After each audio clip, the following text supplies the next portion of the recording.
Pazhayangadi Eripuram post ഓഫീസിൽ മോഷണം നടത്തിയ കേസിൽ കഴിഞ്ഞ ദിവസം പിടിയിലായ പ്രതിയെയും കൊണ്ട് പോലീസ് തെളിവെടുപ്പ് നടത്തി. പഴയങ്ങാടി എസ്.ഐ ദാമോദരന്റെ നേതൃത്വത്തിലുള്ള സംഘമാണ് തെളിവെടുപ്പിനായി പ്രതിയെ കൊണ്ടുവന്നത്. മോഷണത്തിനായി എത്തിയ വഴിയും മോഷണം നടത്തിയ രീതിയും പ്രതി ചൊക്ലിൽ താമസക്കാരനായ കോഴിക്കോട് തൊട്ടിൽപ്പാലം സ്വദേശി സരീഷ് ജോർജ് അന്വേഷണ സംഘത്തിന് വിശദീകരിച്ചു നൽകി. മറ്റൊരു മോഷണക്കേസിൽ കാസർഗോഡ് വിദ്യാനഗർ പോലീസ് എറണാകുളം അങ്കമാലിയിൽ നിന്നാണ് ഇയാളെ പിടികൂടിയത്.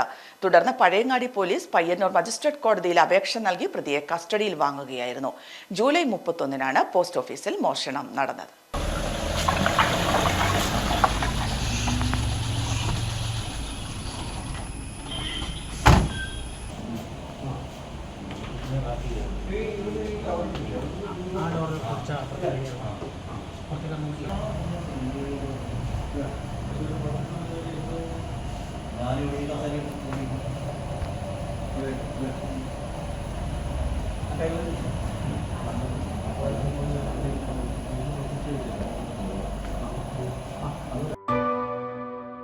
AKG Memorial Cooperative Hospital, Kannur.